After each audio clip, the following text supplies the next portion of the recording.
Trinity Buoy Wharf in East London to speak to Eric Reynolds, the founding director of Urban Space Management.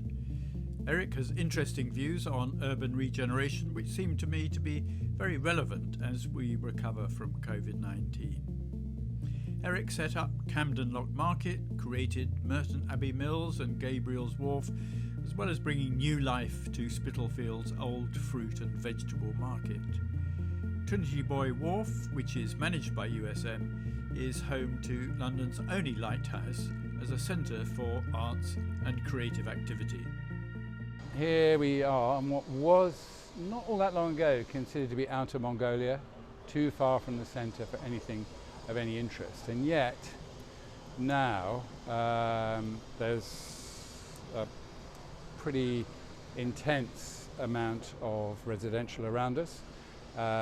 In that direction, there are something like 1,400 new apartments within 600 or 700 metres of me.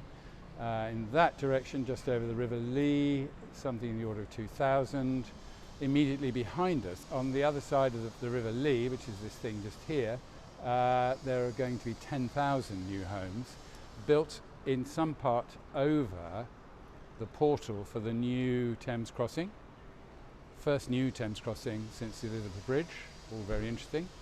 In Hammersmith and whatever it is, Wandsworth, they managed to not be able to keep their very important connection, the Hammersmith Bridge, open.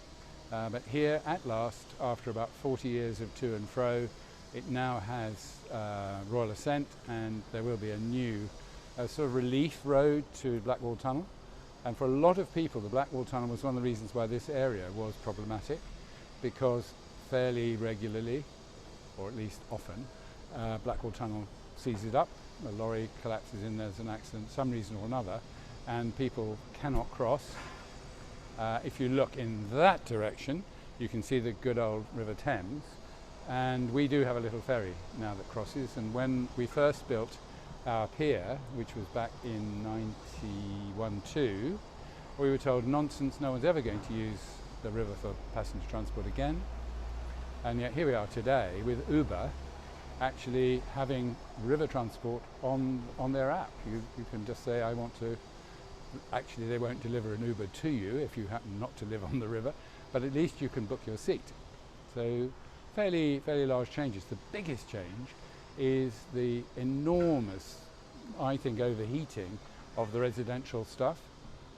I haven't tried to buy one, but we know that the buildings that are on sale at the moment, in Ballymore mainly, £800,000 for a one-bed apartment. Sounds a lot of money to sleep, but there you go. It's part of what's happened, and this is partly my fault, because when we were awarded the there should be a mix in this area, so we put together, at the time I was chairman of Leaside Regeneration, we put together a combination of land interests, including the local authority, including the Port of London Authority, who of course control the edge, and said that maybe instead of this being just for industrial, which is what it was all zoned for, that we should have a mix, because people need to live where they work and work where they live, and so on and so on. Sadly, we were successful, and now of course the pendulum has not just swung, it's rushed across to the other side, and that all the jobs that were around me when I first arrived here have gone. Except for here at Trinity Buoy Wharf. We're only 3 acres. We're constrained by terms of our lease, and indeed by our own intention. We don't want to be another dormitory, and so it's pretty surprising that we now have 500 people who work here, 125 different enterprises.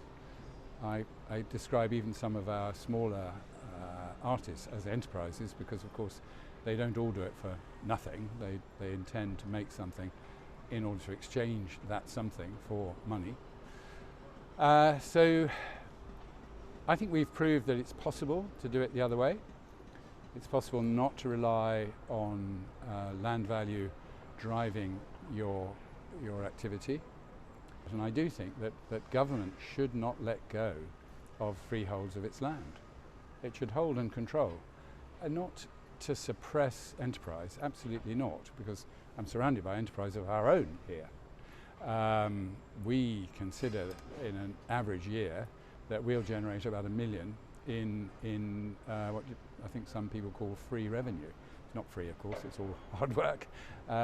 So it's possible to generate a margin to be measured in various ways. One, of course, the simple one, bottom line money, but also the community. It's a very misused word by many, many people, including, of course, our politicians. But here, I think we really have a community. We have the starting point of the community in the form of our small school, which we help to subsidise. It's fee-paying. It's very supportive for a certain sort of parent who, double income but double work. So it's the sort of school that really gives a very old-fashioned level of education, proper education, but also social support, so that the children are lovely, they're terribly polite, and everything's very nice. Some of them come by river, of course, which adds another interesting dimension for them. And going upscale a bit, we're at the moment I'm standing on the stair leading up to the latest addition to the Royal Drawing School. We're constrained to people in the creative industry. That's a pretty wide thing. We have a lot of musicians. We have a lot of people who work really with technology. They draw, they compose, they make websites and things like that. Architects, we allow them to be creative, so that's okay. And we also have one or two, not very many, we're constrained by percentages. We have a few flat-out commercial organisations, such as Thames Clippers, who subsidise the rest of it. And of course, in the way of an internal economy, we do commercial things like filming. To my amazement, there's a thing called the Sewing Bee, which was here for 10 weeks and rescued us last year because we'd lost all our corporate and all our wedding stuff for good reason.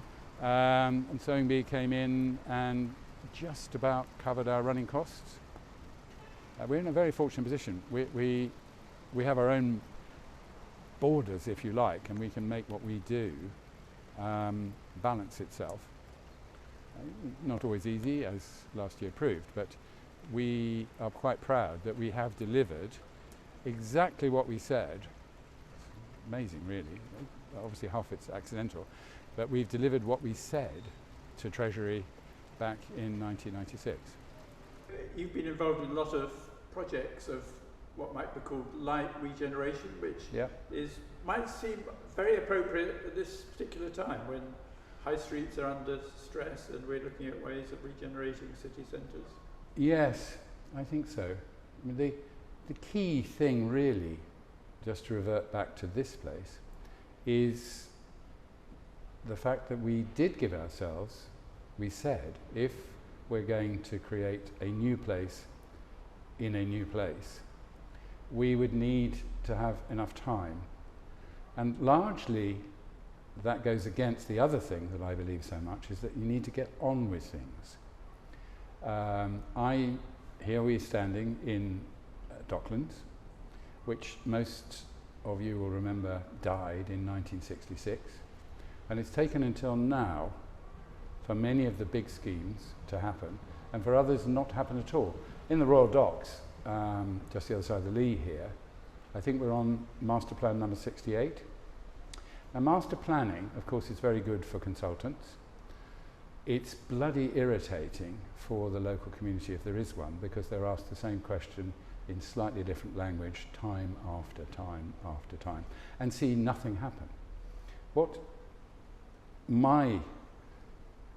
the occasional success has been simply letting things happen. I don't believe that any one master plan actually knows everything, however many questions they ask. There was a question of speed, Simply waiting means that the thing that you drew may not be so useful in the future. High Street's a perfect example of that. There was a decision that every shop needed to be at least 10,000 square feet. And the large footprint is one of the enemies of the High Street. It requires all sorts of things like major servicing and so on, which destroys high streets in many ways. It means large amounts of rubbish, it means big rubbish trucks, it means all those things which are out of scale to the pedestrian. People actually like to see activity close to them. It's the old thing of single-sided streets are not as successful as double-sided streets and so on. And urban motorways clearly are killers. An example of that is at Camden Lock, which in the early 70s was the scene of quite an important damage potential, which was the arrival of Westway. There was going to be, literally at Camden Lock, there was going to be a demolition of everything and a cloverleaf built there. Now, if you go to the other end of the Westway and see how it's damaged the Shepherd's Bush terminal, you can see absolutely that it's out of scale with individuals. And we are, after all, however many or few there are in a city, we're all individuals. We all have things, you know, we use different toothpaste and so on and so on and so on. And so it seems to me that we should tear away from people who are holding empty property for a long time, expecting to generate large areas for demolition or large areas for so-called regeneration, when in fact many of the structures, obviously I'm talking about cities, many of the structures are perfectly reusable. Go to any Georgian-based street, any early Victorian street, and you can see that it might have gone through 3 or 4 things. It might have been built as an individual, but very quickly moved to multi-occupation because there simply wasn't enough money for one reason or another. Then in the front garden a shop was built, not doing much harm to anyone other than maybe the birds and the bees, but the majority of the space was commercially successful for a period of time. Then it moved to become a dentist or whatever. It's a very good example of that right now, and I'm sure government will say, oh, it's because of our new released planning uses. I don't think that's true though. I don't think very many people take too much notice. Most of us now are amazed at the number of Turkish barbers there are. I mean, as I say, I'm an old man. I don't remember a single Turkish barber 20 years ago in any of the highly populated areas of London. And now they're not just barber shops, they're also clubs. People sit sometimes for hours. They chat to each other, they watch a bit of television, they occasionally drink. I mean, some of them are actually bars as well. Maybe some of them are not meant to be bars, I don't know. But our cities are, by their nature, they're hubs of creativity. And if we allow that creativity, obviously without damage to other people, I mean, it would be entirely wrong if everywhere became nighttime economy. I can remember previous, and indeed the current, Mayor of London making lots of fuss about nighttime economy. In fact, it's potentially very dangerous and damaging to an area to have too many people too drunk and so on. And that's the sort of thing that, the only sort of thing we need to do is make sure that people take responsibility for what they do. So, for example, if it's a nightclub, and of course we used to run nightclubs, although I hated the idea of running anything that relied on sex and alcohol because they're both very, very incendiary things. However, we took responsibility for the area outside.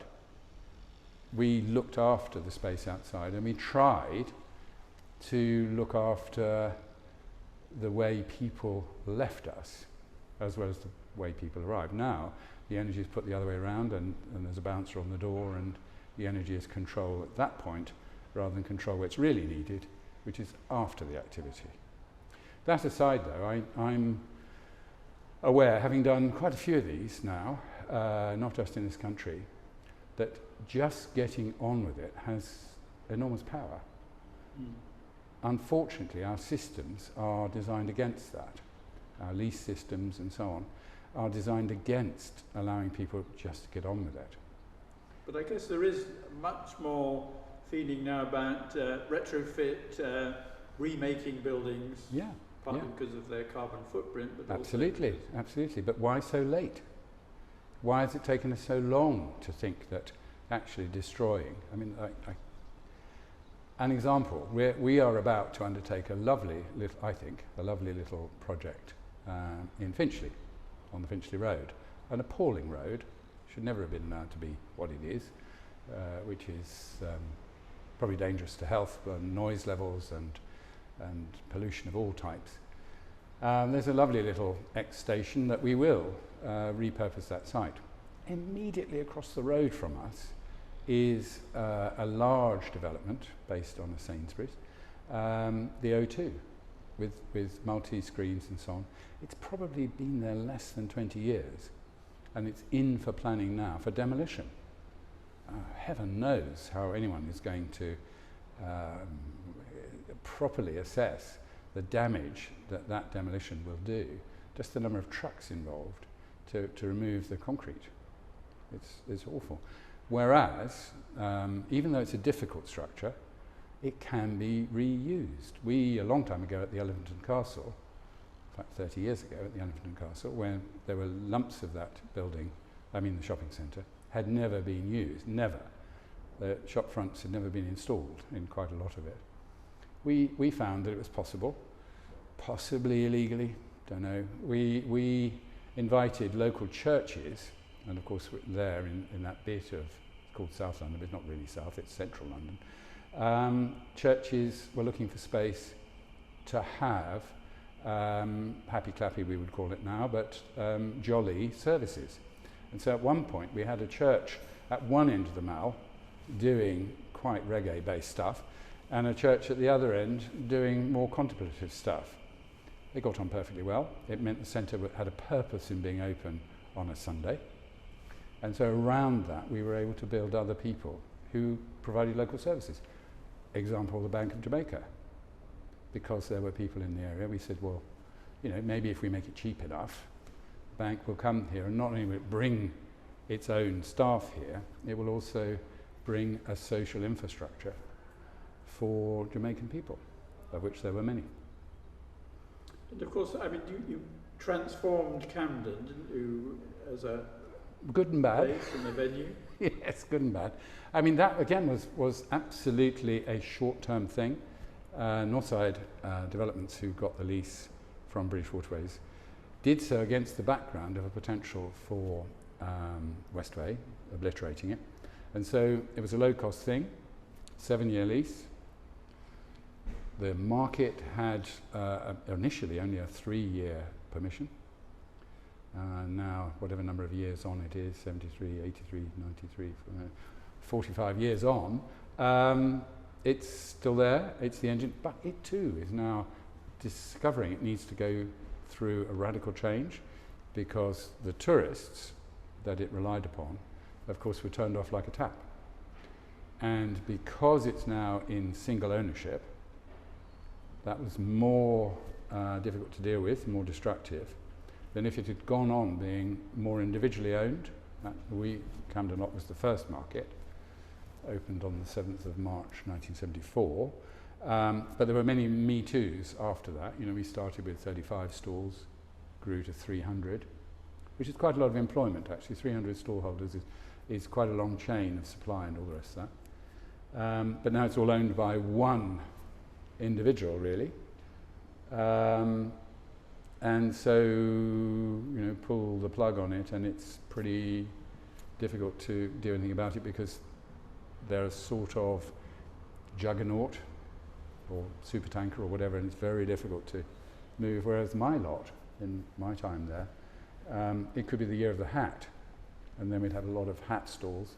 But it wouldn't be a disaster if the following year was the year of the sandal, because those people could all actually have a very close relationship with their audience. But I guess also there was a benefit of policies that never happened. As you say, Westway is one. Yeah. Gabriel's Wharf also benefited from that. Yeah. this was I'd say came after the LDDC was leftover space almost. Yeah, it was indeed leftover space. The image, which I cheer myself up with every now and then looking at how it was, there wasn't even a cat here, nothing. When we went to collect the keys, surprisingly on April the 1st, the only way we could get here was to come by river, because the gates had been locked and the man responsible for them had gone home. So it was an absolutely dead area. So do cities need more leftover space? I think so, but everything is capable of being leftover space if it's not sold to someone. An example perhaps, our mayor is about to move to half a mile away from here. He at the moment rejoices in what he likes to call London City Hall, which is actually on a private estate. And remarkably, Peter, if you arrived there today and you did what you're doing now, and you arrived by bicycle as well, the security men would come along and tap you on the shoulder and say, you may be a citizen of this city, but you're not allowed to bike here, and you're not allowed to take a photograph. That seems to me ironic, that we have not allowed that. They will say it's public space, because of course there isn't at the moment, there isn't at the moment an entrance fee to walk along the river. But you are reminded by these little signs all the way that you're a guest, that you're not there by right. And I think that if we allow too much privatization of space, we will automatically kill off creativity, because the person managing it on the ground, the security guard and so on, is likely to be trained to say no. And if you say no, you're going nowhere. You need to say yes, or at worst, maybe. We're very busy in New York, which is also now recognizing the need to break spaces up, because of course they went to big format, whole block development, and people like us are now breaking that down. Which I think is really, really important. Otherwise we will have a divided society. Well, obviously it's divided in many ways already, but we'll divide it into those who are big and those who are smaller, and the smaller people will almost never be able to break into the big, because just the requirements, 3 years trading, a certain level of creditworthiness, and all those sorts of things will stop them. Eric Reynolds, thank you very much indeed.